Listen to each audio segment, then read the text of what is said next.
नाज़रीन आदाब, न्यूज़ 18 उर्दू में आपका इस्तकबाल है। मैं हूं मोहम्मद विसाल आज़म और आप देख रहे हैं खबर खास। खबर खास में आज बात किसानों के एहतजाज की। दरअसल किसानों के एहतजाज का 12वां दिन है। दरअसल किसान एहतजाज तो काफ़ी दिनों से कर रहे हैं, काफ़ी महीनों से कर रहे हैं, लेकिन दिल्ली में जो किसानों का एहतजाज चल रहा है, जो धरना चल रहा है, उसके आज 12वें दिन हो गए।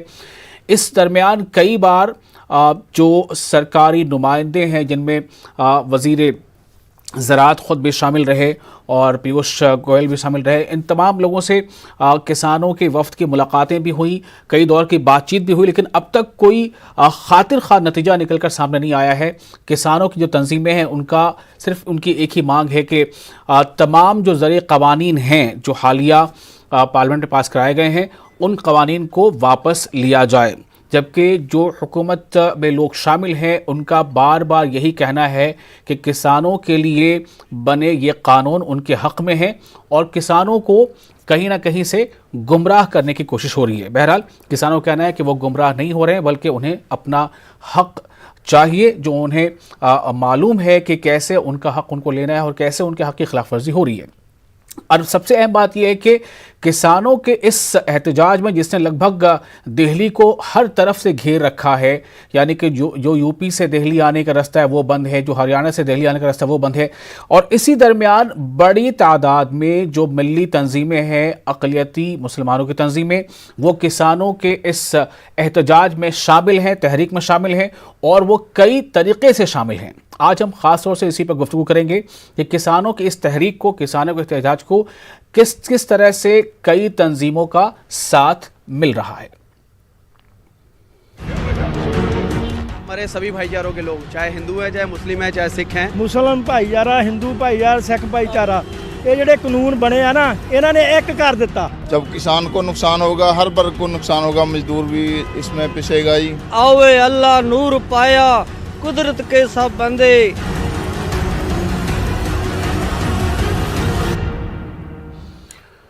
तो आपने सुना और देखा किस तरह से वहां पर किसानों का एहतजाज जारी है। इसी बीच जो 8 दिसंबर के बंद की कॉल है किसानों की, इस बंद की कॉल को भी बड़े पैमाने पर कई तंजीमों के जरिए, कई संगठनों के जरिए इसकी तायद की गई है, इसका साथ देने का ऐलान किया गया है और किसानों के इस बंद में अपने तौर पर भी बंद मनाने का ऐलान किया गया है। एक तो तकरीबन 16 या उससे भी ज़्यादा ऐसी सियासी जमातें हैं जिन्होंने खुलकर किसानों के इस एहतजाज में शामिल होने का ऐलान कर दिया है। साथ ही साथ कई ऐसी मिली तंजीमें हैं, अक़लियती तंजीमें हैं, अक़लियतों की तंजीमें हैं जो इसमें अपना किरदार अदा कर रही हैं। उनका कहना है कि दरअसल अगर किसान कमज़ोर होगा तो आम इंसान कमज़ोर हो जाएगा। आम इंसान जो कुछ भी खाता है वो किसानों का ही उगाया हुआ होता है। अगर किसान परेशान होंगे, किसानों के साथ दिक्कत आ रही होगी, इसका मतलब है कि आम लोगों के लिए परेशानियां भी बढ़ जाएंगी। ये उनका कहना है। जबकि जो हुकूमत के लोग हैं वो बार बार ये कह रहे हैं कि किसानों के लिए ये अच्छी पहल है, किसानों को समझना चाहिए। लेकिन सवाल इसी बात को लेकर है कि जिनके लिए ये पहल अच्छी बताई जा रही है, वो खुद उसके ज़्यादा अगर जानकार हैं तो उन्हें क्यों नहीं पता चल रहा है कि हाँ, ये उनके लिए अच्छी बात है। इससे पहले हम आपको बता दें कि 8 दिसंबर को लेकर जिस तरह की तैयारियां चल रही हैं, उसमें भी बड़े पैमाने पर किसानों को साथ मिलने की बातें सामने आ रही हैं और कई सियासी तंजीमों ने खुलकर साथ देने का ऐलान किया है। सबसे अहम यह भी है कि एनडीए की एक हलीफ जमात आरएलपी यानी राष्ट्रीय लोकतांत्रिक पार्टी ने भी इस बात का ऐलान कर दिया है कि किसानों के इस मुद्दे पर वो किसानों के एहतजाज के साथ हैं और वो किसान बंद का पूरी तरह से उसकी हिमायत करेंगे। हमारे साथ इस खास मौजू पर गुफ्तगू के लिए कुछ खास मेहमान भी जुड़ेंगे। हमारे साथ होंगे दिनेश सिंह जो लीडर हैं बीजेपी के, हमारे साथ होंगे डॉक्टर बेलगामी मोहम्मद साद जो कर्नाटक रियासत के जमात इस्लामी हिंद के सदर हैं, और अत्तार सिंह संधू जो प्रेसिडेंट है भारतीय किसान यूनियन के, और हमारे नुमाइंदे रिपोर्ट खुर्रम अली शहजाद भी हमारे साथ सीधे स्पॉट से जुड़ रहे होंगे। सबसे पहले हम आपको इन तमाम मेहमानों से मिलाने से पहले हम आपको बताते हैं कि कुछ देर कबल हमारे नुमाइंदे ने वहां पहुंचकर जायज़ा लिया था जो दिल्ली में जो एहतजाज और धरना जारी है कि किस तरह से उसमें अलग अलग तंजीमें किसानों के इस एहतजाज में, इस धरने में अपना किरदार अदा कर रही हैं। पहले आपको उसका एक जायज़ा दिखाते हैं। इस वक्त हम सिंधु बॉर्डर पर हैं और किसानों की तहरीक का जो आलम है, उसका जो नज़ारा है वो आप देख सकते हैं कि यहाँ से आपको भीड़ नज़र आएगी। खुद हम यहाँ पर 2 किलोमीटर का रास्ता तय करके आए हैं।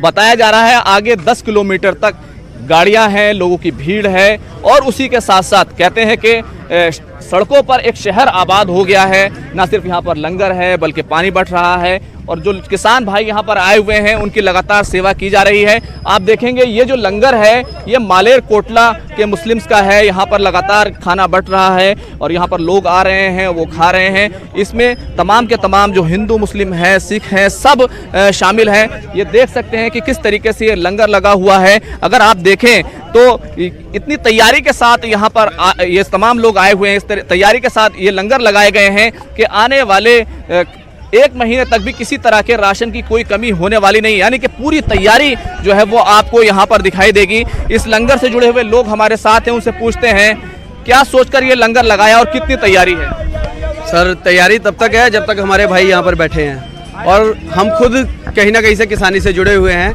इसलिए अपने भाइयों को समर्थन में हम आए हैं और हर तरह से इनके साथ हैं। इंशाल्लाह यही सोच से लंगर लगाया है। राशन देख रहे हैं, 1 महीने से ज़्यादा का राशन हमको यहाँ पर दिखाई दे रहा है। क्या सोचते हैं आप, जिस तरह से ये पूरा फैसला हुआ, फिर यहाँ पर आना हुआ, कितने लोग यहाँ पर आप खाना खा रहे हैं डेली? सर यहाँ पर हमारे सभी भाईचारों के लोग, चाहे हिंदू हैं, चाहे मुस्लिम हैं, चाहे सिख हैं, ये हमारी स्टॉल के ऊपर बड़ी ज़्यादा मोहब्बत मिल रही है हमें। सभी भाई हमें बहुत प्यार दे रहे हैं। सबसे खुशी की बात ये है यहाँ पर अगर हम देख रहे हैं तो यहाँ पर असली हिंदुस्तान की झलक हमें दिखाई दे रही है, असली भारत की शक्ल हमें दिखाई दे रही है। यहाँ पर हमारे हिंदू मुस्लिम सिख भाई सभी हम साथ मिलकर एक प्लेट में खाना खा रहे हैं, हमें कोई दिक्कत नहीं है आपस में। तो ये थे शहजाद जो बात कर रहे थे हमसे, लेकिन यहाँ पर सिख भाई हैं जो लगातार यहाँ पर आए हुए हैं। पाजी आप यहाँ पर हो, ये नज़ारा देखा और ये प्रदर्शन, दिल में क्या बात आती है? बहुत जो ਕਾਨੂੰਨ ਮੋਦੀ ਨੇ ਕੀਏ ਹੈ ਉਹ ਸਾਡੇ ਭਾਰਤ ਵਾਸੀ ਲਈ ਬਿਲਕੁਲ ਹੀ ਬਰਖਲਾਫ ਨੇ। ਅੱਜ ਆ ਸਾਰੀ ਦੁਨੀਆ ਦਿੱਲੀ ਜੋ ਪਾਣੀਪਤ ਜੋ ਵੀ ਤੁਸੀਂ ਦੇਖਦੇ ਆ, ਮੁਸਲਮ ਸਿੱਖ ਸਾਰੇ ਇੱਕ ਹੋ ਗਏ। ਕੋਈ ਲੰਗਰ ਲਿਆਉਂਦਾ, ਕੋਈ ਚਾਹ ਲਿਆਉਂਦਾ। ਮੈਨੂੰ ਹੁਣ ਯੂਪੀ ਤੋਂ ਇੱਕ ਛੋਟੀ ਜਿਹੀ ਬੱਚੀ, ਉਹਦਾ ਭਰਾ ਰੋਜ਼ ਡੇਲੀ ਚਾਹ ਬਣਾ ਕੇ ਜਾਂਦੇ ਆ। ਉਹ ਕਹਿੰਦੇ ਇਦਾਂ ਦਾ ਅਸੀਂ ਦੇਖਿਆ ਨਹੀਂ, ਜਿਹਨੇ ਆ 220-20 ਨਹੀਂ ਦੇਖਿਆ, ਉਹਨੇ ਦੁਨੀਆ ਦੇ ਕੁਛ ਨਹੀਂ ਦੇਖਿਆ। ਸਾਡੇ ਬਜ਼ੁਰਗਾਂ ਨੇ ਦੇਖਿਆ 1947 ਬਾਬੇ ਸਾਡੇ ਨੇ, ਸਾਡੇ ਬਾਪ ਨੇ ਦੇਖੀ 1984, ਅਸੀਂ ਦੇਖਿਆ ਹੁਣ 2020। तो हमारे नुमाइंदे खुर्रम ने कुछ देर कबल इसका जायज़ा लिया था और वो हमारे साथ इस वक्त खुद रास्त जुड़े हुए भी है। और हमने जैसा आपको पहले बताया कि हमारे साथ कुछ खास और मेहमान भी हैं। अतार सिंह सांधू हैं जो सदर हैं भारतीय किसान यूनियन के। अतार साहब, मैं आपके पास पहले आना चाहूँगा ये जानने के लिए कि 12वां दिन है दिल्ली में किसानों के इस एहतजाज का और इस दरमियान कई दौर की बातचीत भी हो गई। क्या आप पुरुम्मीद हैं कि अगली जो बातचीत होनी है उसमें कोई ना कोई ऐसा मोड़ आ जाएगा जहां पर जो किसानों का एहतजाज है, ऐसा लग रहा होगा कि हाँ अब किसानों का जो हक है वो उन्हें वापस मिल रहा है, वो जो चाहते थे?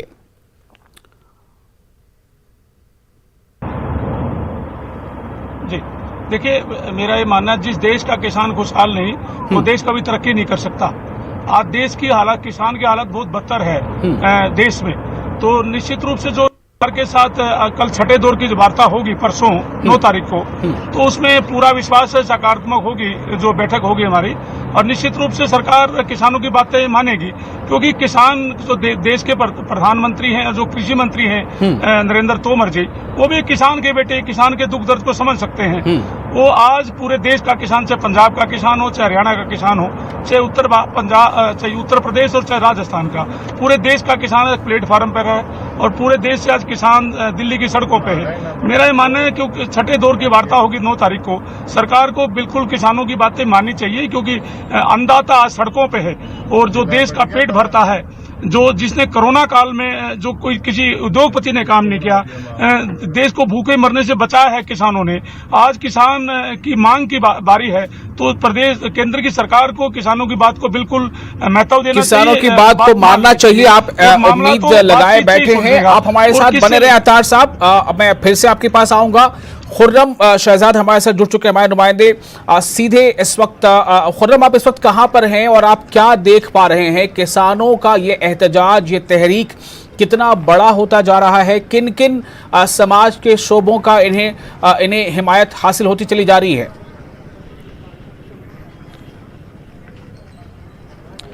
विशाल, देखिए इस वक्त मैं सिंधु बॉर्डर पर हूँ। दिल्ली का एक बॉर्डर है, हालांकि जो अलग अलग बॉर्डर हैं सभी जगहों पर आप देखेंगे कि वो बड़ी तादाद में किसान मौजूद हैं। अगर लेकिन मैंने इस जो एहतजाज है, ये जो तहरीक है, मैं इसके बीच में गया था। तकरीबन 1 घंटे तक मैं पैदल चलता रहा, लेकिन इसका सिरा मुझे हाथ नहीं आया।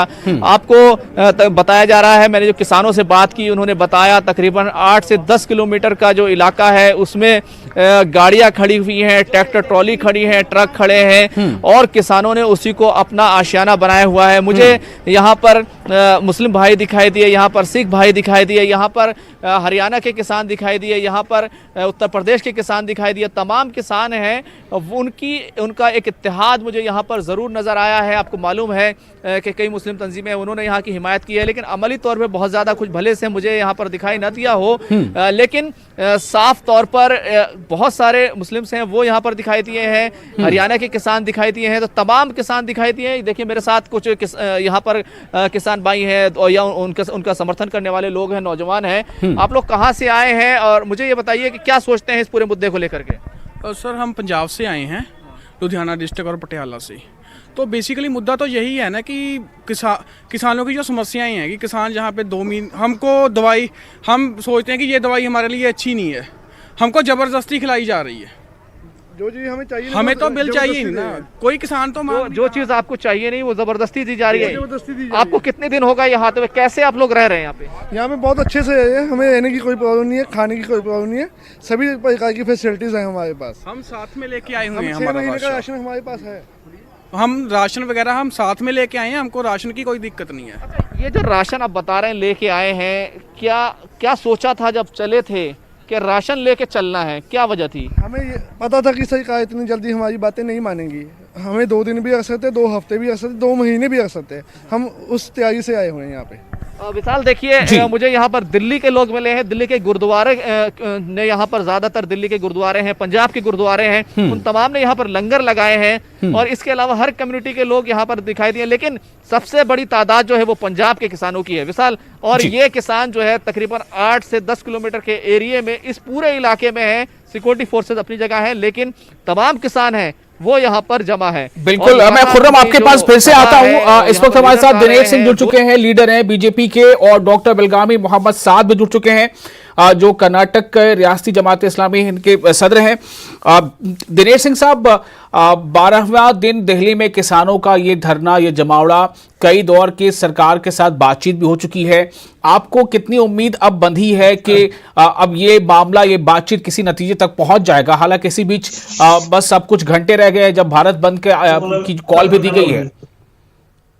नहीं, निश्चित तौर पर कोई भी रास्ता जो है वो बातचीत के द्वारा ही तय होता है और बातचीत से ही कोई रास्ता निकलता है। जैसे आपने भी कहा कि भारत सरकार और किसान यूनियन के साथ विभिन्न चरणों में कई बैठकें हो चुकी हैं, आगे भी बैठकें होनी है, अभी भी निरंतर बैठकें चल रही है। तो मैं मानता हूं कि जल्द से जल्द इसका निराकरण होगा, कोई ना कोई इसका रास्ता निकलेगा। भारत सरकार पूरी तरह से, माननीय मोदी जी की सरकार जब से 2014 में बनी है तब से प्रतिपल किसानों के हित में काम कर रही है। जो भी बिल आ रही है, हम चाहते हैं कि 2022 तक किसानों की आय दुगनी हो। उसी के क्रम में ये जो किसान विधेयक आया है, जो बिल आया है, वो भी उसी लिए लाया गया है कि जिससे किसानों का फायदा हो। लेकिन कुछ मुद्दों पर लेकर, कुछ बातों पर लेकर किसान भाइयों को कोई मतभेद है तो मतभेद दूर होगा, कहीं से कोई दिक्कत नहीं, मतभेद दूर होगा। आप बहुत उम्मीद के साथ दिनेश साहब ये बात कह रहे हैं। और डॉक्टर बेलगामी मोहम्मद साद हमारे साथ जुड़ चुके हैं। बेलगामी साहब, मेरा सवाल आपसे ये है कि किसानों का ये एहतजाज अब वो मुल्क गिर शक्ल इख्तियार करता जा रहा है, अगले ही रोज भारत बंद भी है। ऐसे में जमात इस्लामी हिंद ने भी और कई मिल्ली तंजीमों ने भी इस बंद की तायद की है, क्या सोचकर?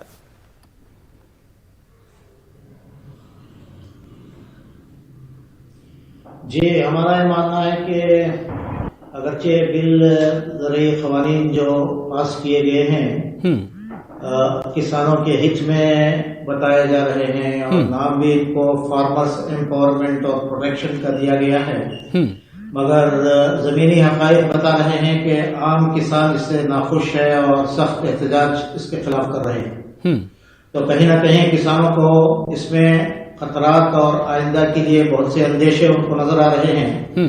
एमएसपी को लेकर और फूड कॉरपोरेशन इंडिया को लेकर, तो किसानों के जो भावना है और उनका सख्त एहतजाज है, ये बेवजह नहीं हो सकता है। चुनाचे हुकूमत ने बिल पास करने से पहले ही ये काम किया होता कि इनको एतमाद में लिया गया होता, और जिस तरह इसको एक ऑर्डिनेंस के जरिए से लाया गया और फिर वॉइस वोट से राज्यसभा में पास किया गया बगैर जरूरी बहस मुबाहिसे के, जी उसी का नतीजा है कि ये अदम एतमाद की और खौफ की और अंदेशों की फिजा है। जी चुनाचे एक संगीन मामला है। अतार सिंह साहब, मैं आपके पास आ रहा हूँ, बस थोड़ा सा वेट कर लीजिए। जी, आ रहा हूँ आपके पास। जी, मुल्क के हर तबके जी जी हमारा मानना है कि यहाँ के जितने भी अवामी मसाइल हैं, इसमें हम सबके साथ हैं। मतलब किस तरह से आपका साथ रहेगा? जमात इस्लामी हिंद किस तरह से इस एहतजाज में खुद को शामिल पा रही है?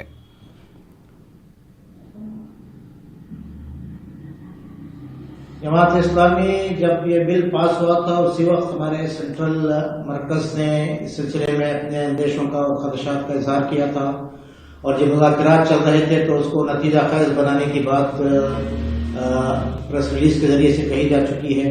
हमारी अखलाकी तायीद पूरी इस मामले में किसानों के साथ है और अवाम के जज्बात का लिहाज रखते हैं। हम उम्मीद रखते हैं कि बिलगामी साहब आप जरा हमारे साथ बने रहेंगे। मैं फिर से एक बार अतार सिंह के पास जा रहा हूँ। अतार सिंह साहब, जमात इस्लामी हिंद, जमीयत उलमा हिंद और अब कई ऐसी तंजीमें हैं, संगठन हैं, कई दीगर सामाजिक संगठन हैं जो इस बंद में अपना साथ दे रही हैं। क्या आपको ये लग रहा है अतार साहब कि अब ये जो एक एहतजाज है, ये जो एक बड़ा रूप अख्तियार कर गया है और अब कहीं ना कहीं आप लोगों की जो मांगे हैं वो अब मान ली जाएंगी? देखिए, मैं निश्चित रूप से सभी संगठनों का धन्यवाद करता हूं कि सभी लोग किसान और काज किसान एक अन्नदाता के साथ सब लोग खड़े हैं। मेरा ये मानना है, दिनेश जी से एक क्वेश्चन पूछना चाहूंगा। जब 2014 में माननीय प्रधानमंत्री नरेंद्र मोदी जी प्रधानमंत्री से पहले हरियाणा में रेवाड़ी में रैली थी प्रधानमंत्री जी की, उन्होंने कहा था स्वामीनाथन आयोग की रिपोर्ट जो कांग्रेस ने 10 साल तक नहीं किया किसानों के साथ, क्योंकि स्वामीनाथन आयोग की रिपोर्ट खुद कांग्रेस ने उसको बनवाया था और 10 साल तक उसको लागू नहीं किया, जिसमें हरियाणा के पूर्व मुख्यमंत्री भूपेंद्र सिंह हुड्डा उसके अध्यक्ष थे। तो उस मुद्दे को लेकर के किसानों ने कहा था हम कांग्रेस का बदलाव चाहते हैं और बीजेपी को चाहते हम सपोर्ट करें, क्योंकि बीजेपी किसानों का भला कर सकती है। तो रेवाड़ी की रैली में प्रधानमंत्री जी ने कहा था अभी मैं जैसे प्रधानमंत्री बनूंगा तो पहली कलम से स्वामीनाथन के आयोग की रिपोर्ट C2 के आधार पर लागू करूंगा। तो निश्चित रूप से किसानों को पूर्ण विश्वास था भी किसानों के स्वामीनाथन के आयोग की रिपोर्ट C2 के आधार पर लागू होती है तो निश्चित रूप से किसानों का भला होगा, क्योंकि 70 सालों में जो भी सरकार सत्ता में है तो किसान का भला किसी सरकार ने नहीं किया। अब मैं बताना चाहूंगा 40 वर्षों का मैं आंकलन आपके सामने निकालूं तो जो किसान की आय मुश्किल से 40 वर्षों में 19% बढ़ी और एक व्यापारी एक जो नौकरी पेशा लोग हैं, चाहे वो चपरासी हो चाहे अधिकारी हो, उसकी जो नौकरी जो तनख्वाह है करीब 250% बढ़ी। तो क्या मैं जानना चाहता हूँ क्या किसान का जो अन्नदाता है जिसके ऊपर सब पूरा देश तो दिनेश जी कह रहे हैं कि पीएम ने ये वादा किया है कि 2022 तक किसानों की आमदनी दोगुनी हो जाएगी। देखिए, वादा तो पीएम जी ने प्रधानमंत्री जी ने ये भी कहा था हर किसान के खाते में 15 लाख रुपए आएंगे। प्रधानमंत्री जी ने ये कहा कि पूरे देश में 2 करोड़ युवाओं को रोजगार दूंगा। क्या हुआ? क्या हम तो सिर्फ लिख करके मांग रहे हैं। हम किसान कहता है अभी एमएसपी। दिनेश सिंह साहब, लिख करके देने में इतनी ताखिर क्यों हो पा रही है? क्यों इतनी दौर की बैठकें हो चुकी हैं फिर भी जो किसान चाह रहे हैं वो मिल नहीं पा रहा? विश्वास कैसे करें? देखिए, 2-3 विश्वास चीजें हम कह रहे हैं कि असल में क्या है, कुछ अपनी टेक्निकल टीम से कहिएगा मुझे। दोनों जो हमारे और साथी उनकी आवाज मुझ तक नहीं पहुंच पा रही, आपकी आवाज आ रही है। मैं सिर्फ ये कह रहा हूं जो आपका मूल प्रश्न है, आपने पूछा कि लिख कर देने में क्या दिक्कत है। जब बिल पास हुआ तो कहीं ना कहीं किसानों में कंफ्यूजन आया, किसानों की तरफ से, किसान नेताओं की तरफ से, किसान संगठनों की तरफ से ये बात आई, ये रूमर फैलाया गया कि सरकार एमएसपी को समाप्त कर रही है। जबकि आपको याद हो, आपको भी स्मरण होगा कि सरकार के कृषि मंत्री ने लोकसभा और राज्यसभा दोनों सदनों में कहा कि एमएसपी लागू थी, लागू है और आगे लागू रहेगी। बस इसी बात को वो लिखित में चाह रहे हैं। नहीं, ये नहीं चाह रहे हैं, आप पूछ लीजिएगा भी। देखिए, माननीय प्रधानमंत्री जी ने भी मैं आपको बता दूं, मैं अब ये क्या चाह मैं कंडीशन करूंगा दिनेश जी की बात, मेरी बात कंप्लीट मैं जवाब हो जाए। दूंगा दिनेश जी को। देखिए मैं किसी के बीच में बोलता नहीं हूं, तो निवेदन है कि मेरी बात कंप्लीट हो जाए। बता दूं असलियत क्या है। अरे जरा रुक जाइए, धैर्य रख लीजिए ना, यही धैर्य ही नहीं है आप लोगों के पास। मैंने आपको एक मिनट इस पे थोड़ा सा एक बात ले लेते हैं ना। क्या आप कहना चाह रहे थे अतार जी, क्या आप असलियत बताना चाह रहे हैं, जरा बताइए जल्दी से। हाँ देखिए, मैं करीब 2 महीना पहले माननीय जो केंद्रीय मंत्री नरेंद्र तोमर जी, उनको खुद मिला था। उन्होंने आश्वासन दिया था बिल पास होने से 2 दिन पहले, जब लोकसभा में बिल पास हुआ उससे 2 दिन पहले बात हुई थी। उसने खुद कहा था भाई जो तुम्हारी 8-10 मांगे हैं हम बेकायदा लिख कर देंगे और 3 दिन में हम ड्राफ्ट आपको दे देंगे। तो जब केंद्रीय मंत्री जी ने इस बात को एग्री किया था, आज ये इतना बड़ा जनमान दिल्ली के चारों ओर खड़ा है, ये सरकार की नीतियों के कारण तो है। अगर सरकार उस दिन बात को मान लेती तो आज पूरे दिल्ली का घेराव नहीं होता किसानों के द्वारा। ठीक है, क्योंकि किसान दिनेश जी, लेकिन अपने तौर पर ये बता रहे हैं कि ये जो मांगे हैं इस पर कई दौर की बातचीत हो चुकी है और ये सकारात्मक होगी, पॉजिटिव रहेगी। मैं थोड़ी देर के फिर से अपने नुमाइंदे खुर्रम के पास जाना चाहूंगा। खुर्रम, अंधेरा छाता चला जा रहा है और आपके आसपास किस तरह की अब चीजें वहां नजर आ रही हैं, क्योंकि अगले दिन बंद की कॉल दी है किसानों ने, तो क्या आप नजारा देख पा रहे हैं इस वक्त?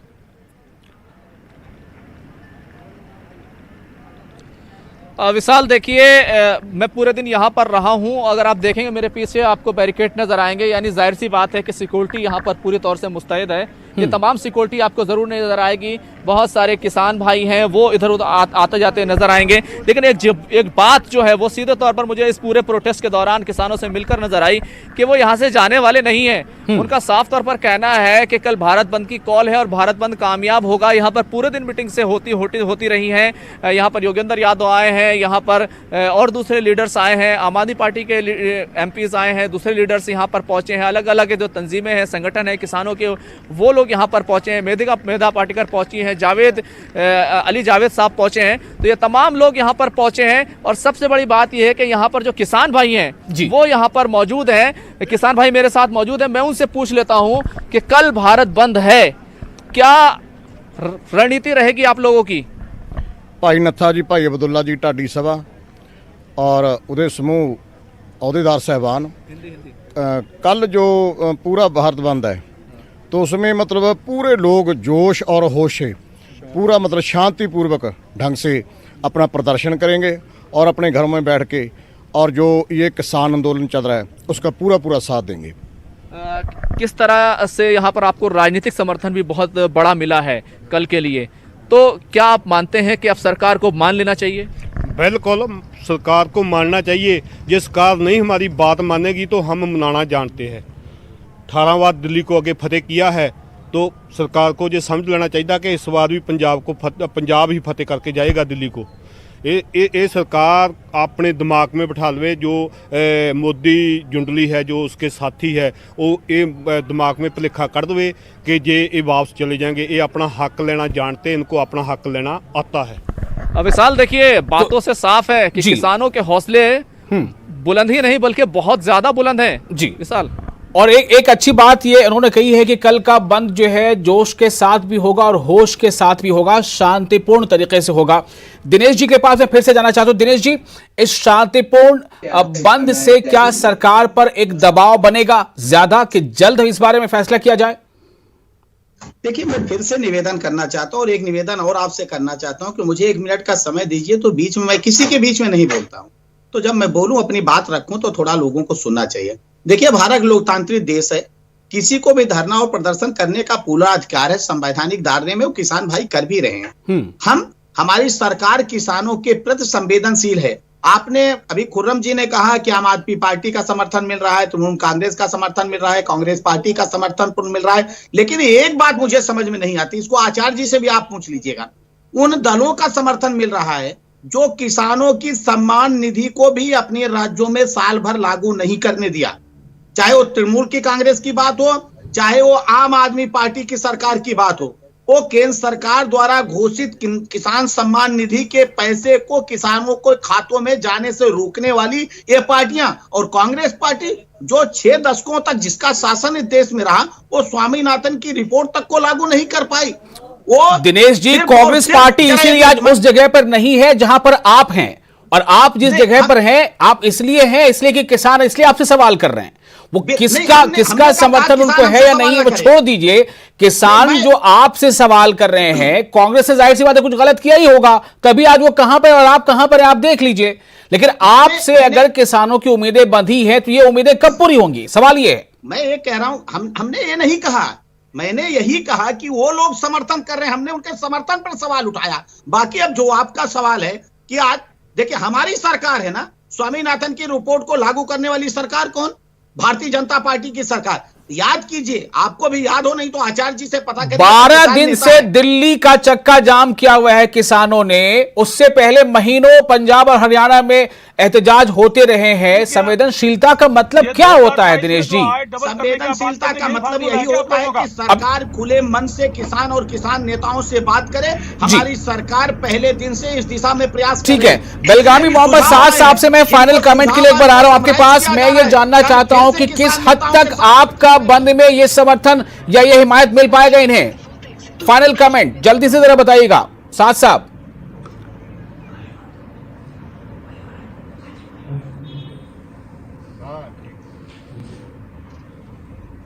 जी, ये एक पार्टी की बात नहीं है। इस वक्त आपसे मिल नहीं पा रही है किसान और दूसरे सारे धंधे में इसमें जुड़ी हुई हैं। हमारा पूरा अखलाकी तायद इस मामले में इनके साथ है। एमएसपी के बारे में हुकूमत को साफ अपना जाहिर करना चाहिए। पहले एमएसपी में कंप्लीट प्रोडक्शन फार्मर्स को मिला करता था। अब ये बात हो रही है कि एमएसपी को हटाया नहीं जाएगा, मगर दूसरे प्लेयर्स को भी, प्राइवेट प्लेयर्स को भी मौका दिया जाएगा। इसमें यह खतरा है कि आगे चलकर ये एमएसपी की कोई माने बाकी नहीं रहेगी। चुनाचे हुकूमत फार्मर्स को एतमाद में रहना चाहिए और ये जो मूड पूरे मुल्क में बना चलिए, हुआ है। बहुत बहुत शुक्रिया आप तमाम लोगों का न्यूज 18 उर्दू में अपना वक्त देने के लिए। और नाज़रीन आपका भी शुक्रिया, आप हमारे साथ बन रहे। मुझे दीजिए इजाजत, आदाब। हमारे सभी भाईचारों के लोग, चाहे हिंदू है, चाहे मुस्लिम है, चाहे सिख हैं, मुसलमान भाईचारा, हिंदू भाईचारा, सिख भाईचारा, ये ਜਿਹੜੇ ਕਾਨੂੰਨ बने हैं ना, इन्होंने एक कर दिता। जब किसान को नुकसान होगा, हर वर्ग को नुकसान होगा, मजदूर भी इसमें पिसेगा ही। आवे अल्लाह नूर पाया, कुदरत के सब बंदे